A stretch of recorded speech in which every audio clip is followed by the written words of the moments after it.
معزز علماء کرام، مشائخین اعظام، معزز حاضرین کرام، میں ایک ریزولوشن قرارداد آپ کے سامنے پیش کر رہا ہوں۔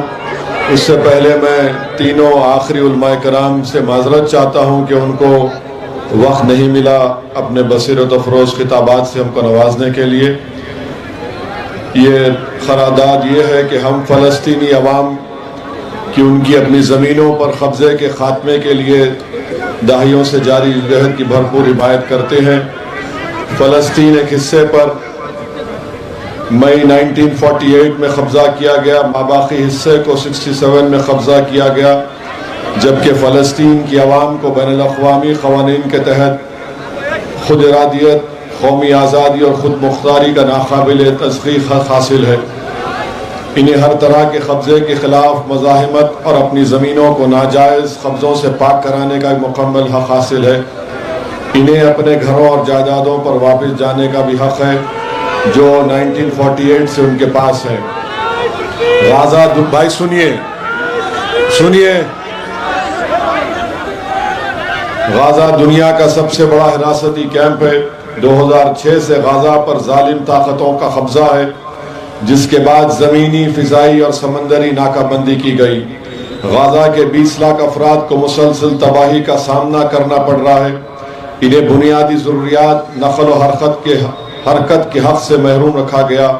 غازہ کے لوگوں نے بار بار جنگ و جدل کا سامنا کیا ہے اور وہ ایک مستقبل اجتماعی اذیت برداشت کر رہے ہیں۔ غازہ کے 80% لوگوں کی گزر بسر بیرونی امداد پر منحصر ہے۔ غازہ کی نصف آبادی بچوں پر مشتمل ہے۔ اسرائیل غزہ کی ناکہ بندی، غزہ کے لوگوں پر بمباری، ان کے حصے پر کنٹرول اور ان لوگوں پر اپنی نگرانی کو فوراً ختم کرے۔ فلسطین کے محفوظ علاقے مغربی کنارہ میں ہر روز لوگ مصائب اور مشکلات کے علاوہ نسلی امتیاز کو برداشت کر رہے ہیں۔ مغربی کنارہ کا جبر الحاق اور وہاں بستیوں کو آباد کرنا غیر اخلاقی اور غیر قانونی ہے۔ عالمی عدالت انصاف نے مغربی کنارہ میں دیوار کی تعمیر کو بین الاقوامی قوانین کے خلاف ورزی قرار دیا ہے۔ اس علاقے کے لوگوں کو 1500 چیک پوائنٹس کا سامنا ہے جو ان کی آزادانہ نقل و حرکت سے روکتے ہیں۔ اسرائیل کو چاہیے کہ وہ نسلی امتیاز کی دیوار گرائے، فلسطینیوں کو معاوضہ ادا کرے اور ان کی تمام زمینوں کو واپس کرے جہاں سے انہیں بے دخل کیا گیا ہے۔ ہم مسجد اقصیٰ کے تقدس کی بار بار پامالی اور بے حرمتی اور مسلمانوں کے تیسرے مقدس ترین مذہبی مقام پر عبادت میں رکاوٹوں کی اسرائیلی کوششوں کی مذمت کرتے ہیں۔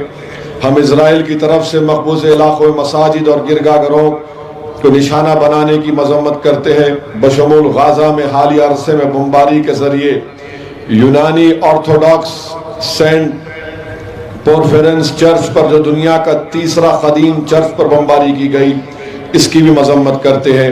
ہم اسرائیل کی طرف سے دواخانوں، اسکول سمیت شہری انفراسٹرکچر جو بار بار بمباری کی جا رہی ہے مذمت کرتے ہیں۔ ہم سیاسی مقاصد کے حصول کے لیے تشدد کے استعمال کی مذمت کرتے ہیں۔ جو معصوم جانیں ضائع ہوئی ہیں اس پر ہم گہرے غم و تعزیت کا اظہار کرتے ہیں۔ اسرائیل کو اوسلو کے معاہدے کا احترام کرتے ہوئے بین الاقوامی قوانین اور اقوام متحدہ کی قراردادوں پر عمل کرنا چاہیے۔ اسے غازہ پٹی، مغربی کنارہ اور بیت المقدس میں اپنے غیر قانونی قبضوں کو برخاست کرنا چاہیے جو 1967 کے بعد سے کیے گئے ہیں۔ اسرائیل ایک آزاد اور خود مختار فلسطینی ریاست کے قیام میں مزید رکاوٹیں نہ ڈالیں۔ بھارت ہمارا وطن عزیز 1774 میں PLO کو فلسطین کے عوام کے جائز اور واحد نمائندے کے طور پر تسلیم کرنے والا پہلا غیر عرب ملک ہے۔ 1988 میں بھارت نے آزاد ریاست فلسطین کو تسلیم کرنے والا پہلا ملک ہے۔ جمہوری بھارت کو فلسطینی عوام کی حمایت کی اپنی اس قدیم روایت کو برقرار رکھتے ہوئے اس کا احترام کرنا چاہیے۔ ہم حکومت ہند سے کہنا چاہتے ہیں کہ بابا قوم مہاتما گاندھی کی اس بات کو یاد رکھا جائے کہ فلسطین فلسطینیوں کا ہے جس طرح انگلستان انگریزوں کا اور فرانس فرانسیسیوں کا ہے۔ بھارت نے ہمیشہ نسل پرستی اور نوآبادی نظام کے متاثرین کے ساتھ اظہار یکجہتی کیا ہے، چاہے وہ جنوبی افریقہ ہو یا انڈونیشیا اور فلسطین۔ ہمیں اس روایت اور تاریخ کو ترک کرنا نہیں چاہیے۔ ہم بھارت کی کچھ ریاست حکومتوں کی جانب سے غازہ میں اسرائیلی جنگی جرائم بشمول دواخانے، اسکول اور گرجا گھروں، مساجد پر حملے کے خلاف عوامی مظاہروں کی حوصلہ شکنی یا پھر مظاہرین کے خلاف مجرمانہ پابندیوں کی مذمت کرتے ہیں۔ ہم آزمائش کی اس گھڑی میں فلسطینی عوام کے ساتھ ایک جہتی کا اظہار کرتے ہیں اور ان کے ساتھ کھڑے ہیں، اور عالمی برادری سے مطالبہ کرتے ہیں کہ اسرائیل پر لگام کسے جو انسانیت کے خلاف سنگین جرائم اور فلسطینیوں کی نسل کشی کا ارتکاب کر رہا ہے۔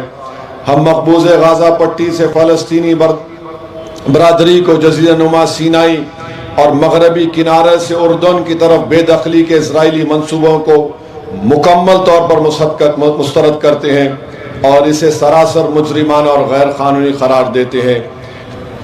اور کیا آپ کو یہ قرارداد منظور ہے؟ تو نعرہ لگائیے، نعرہ تکبیر، نعرہ تکبیر، فلسطین، فلسطین، غازہ کی عوام، غازہ کی عوام۔ میرے عزیز دوستوں اور بزرگوں، آج تک اسد صاحب کا نام لیتے پاگل، اب تک اسرائیل کی جانب سے حملے میں 5080 لوگوں کی شہادت ہوئی ہے، جس میں سے 2000 بچے ہیں، 1119 خواتین ہیں، 190 ضعیف لوگ ہیں، 15890 لوگ زخمی ہیں، 50,000 خواتین غازہ میں پریگننٹ ہیں۔ اسی لیے آپ تمام سے میری گزارش ہے کہ آپ دعا کریے غازہ کی عوام کے لیے، اور ہم ہماری حکومت سے اس بات کا مطالبہ کرتے ہیں کہ جس طرح 1987 میں سری لنکا میں جافنا میں جب ٹیمیلینز پر یہ اس طرح کا محاصرہ کر لیا گیا تھا، تو بھارت کی حکومت نے پلین کے ذریعے سے ٹیمیلین جو جافنا میں پھنسے ہوئے تھے ان کو کھانا تقسیم کیا تھا۔ اسی طریقے سے ہم امریکہ کو یاد دلاتے ہیں، برطانیہ کو، فرانس کو، کہ جب دوسری جنگ عظیم 1948 سے 1949 مئی تک جب برلن پر قبضہ ہو رہا تھا، تو امریکہ نے سوویت یونین کو کہہ کر ایک کوریڈور بنایا تھا تاکہ وہاں پر برلن کے لوگوں کو کھانا مل سکے۔ یہ تمام چیزیں سامنے ہیں۔ میں آپ سے اپیل کر رہا ہوں کہ یہاں بیٹھ کر غازہ کی عوام کی تکلیف کو محسوس کریے، فلسطینیوں کے لیے دعا فرمائیے۔ آج آپ کو کرسی نہیں ملی تو آپ کھڑے رہنے میں تکلیف محسوس کر رہے تھے، سوچو تھوڑی دیر کے لیے کہ تمہاری بہن ہے جس کے پاس وہ پریگننٹ ہے، حاملہ ہے، اسپتال نہیں ہے۔ میں سلام کرتا ہوں فلسطین کے ان معصوم بچوں کو جو اپنے ماں باپ کی لاشوں کو دیکھ کر بھی نعرہ تکبیر اللہ اکبر کا نعرہ بلند کر رہے ہیں۔ میں سلام کرتا ہوں وہ فلسطین کی ماؤں کو جنہوں نے اپنے اولاد کی لاشوں کو دیکھ کر بھی کہہ رہے ہیں کہ بیت المقدس ہم تجھے چھوڑنے والے نہیں ہیں۔